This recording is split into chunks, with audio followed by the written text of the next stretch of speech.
Assalamualaikum warahmatullahi wabarakatuh. Halo anak-anak kelas 3, bagaimana kabar kalian hari ini?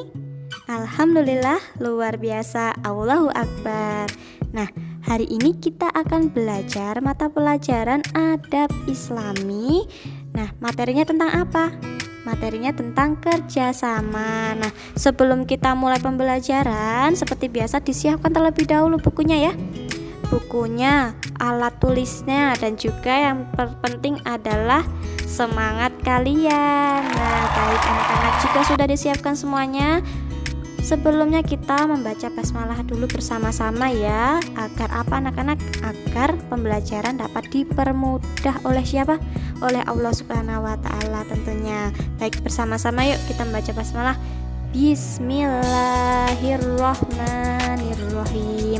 Semoga pelajaran pada pagi hari ini dapat bermanfaat bagi kita semua dan juga dapat terserap dengan baik. Seperti itu ya anak-anak ya. Oke. Nah, seperti biasa Ustazah mau tanya dulu nih, apakah kalian sudah sarapan semua? Ustazah harap sudah ya, karena apa? Sarapan itu baik sekali untuk konsentrasi kalian. Jika sudah sarapan semua, mari kita belajar bersama-sama mata pelajaran adab Islami materi kerjasama. Nah, anak-anak, sekarang kita akan belajar tentang materi kerjasama. Nah, apa yang kalian tahu tentang kerjasama?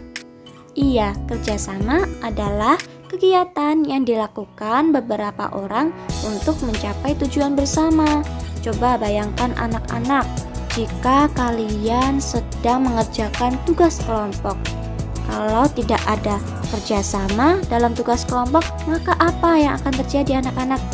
Iya, pekerjaan akan terasa lebih berat. Nah, maka dari itu, perlunya kerjasama ini akan mengakibatkan pekerjaan yang kita dapatkan secara berkelompok dapat terselesaikan dengan cepat dan lebih ringan, karena kerjasama sangat penting bagi kita semua sebagai makhluk sosial. Nah, kerjasama juga bermanfaat loh, yaitu di mana pekerjaan akan terasa lebih ringan. Terus pekerjaan juga lebih cepat selesai dikerjakan dan tujuan akan tercapai dengan lebih cepat. Nah, di sini ada beberapa contoh nih.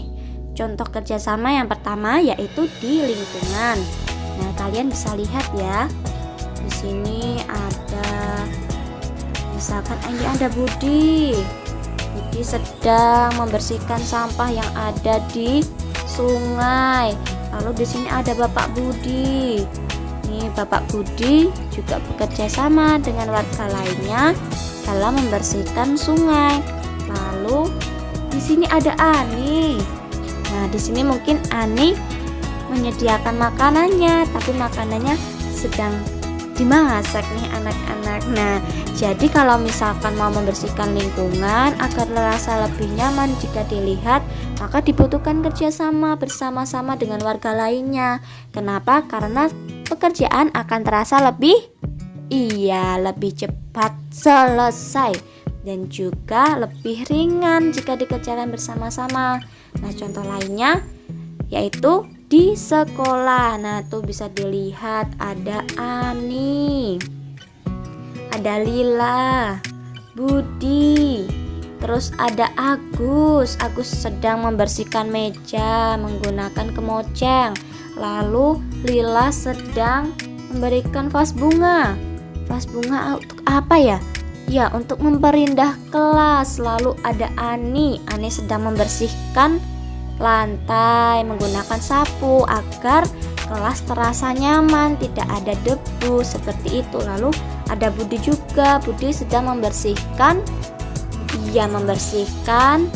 apa itu anak-anak? Jendela agar debunya tidak menempel dan kelas menjadi bersih. Nah, gotong royong yang ada di kelas ini sangat diperlukan agar apa? Agar kelas menjadi bersih dan juga nyaman. Jika kelas nyaman, maka saat kegiatan pembelajaran akan terasa lebih menyenangkan. Seperti itu.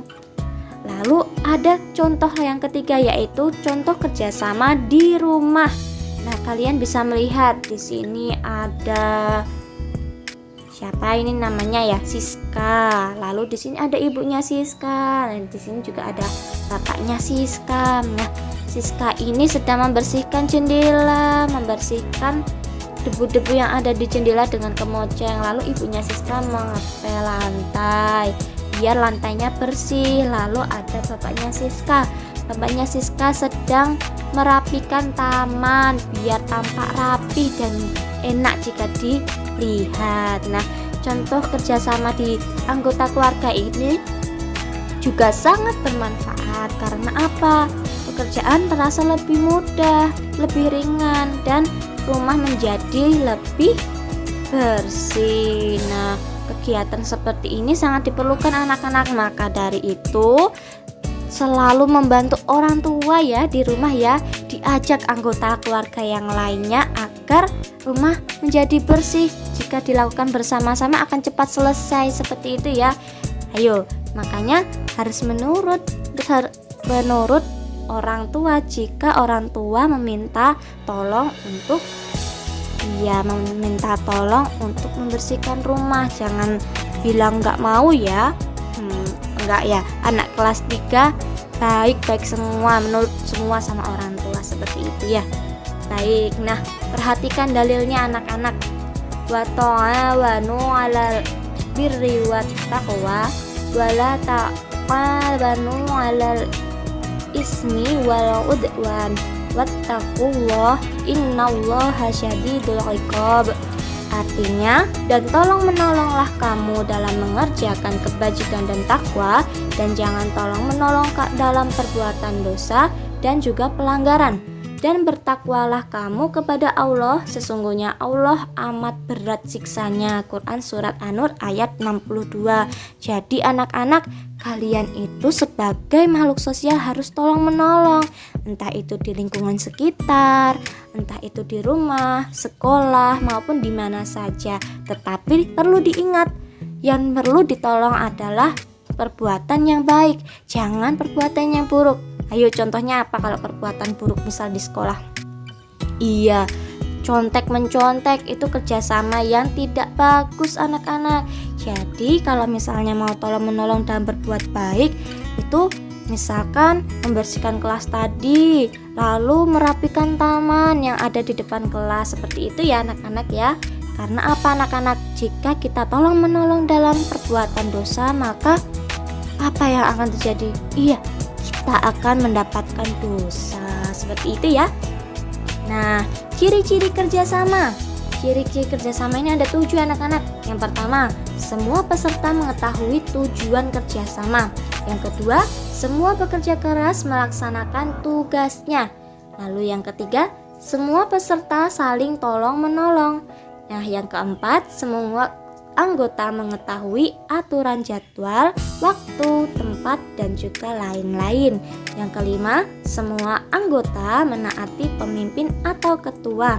Yang keenam, ketua bersikap adil, harus adil ya dengan anggota yang lainnya. Lalu yang ketujuh, semuanya berakhlak mulia. Jadi itu ciri-cirinya ya anak-anak ya. Jadi kalau misalnya mau kerjasama, harus tahu tujuannya apa sih yang akan dicapai. Oh, tujuannya agar kelas menjadi bersih, maka kita harus melakukan dengan niat yang tulus, ikhlas, dan juga saling bekerja sama tentunya, biar pekerjaan menjadi cepat selesai. Nah, kita juga harus tahu waktu.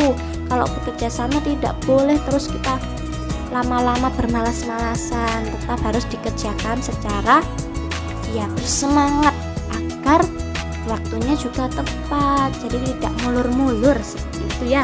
Lalu di dalam kerjasama biasanya ada koordinator, namanya ketua.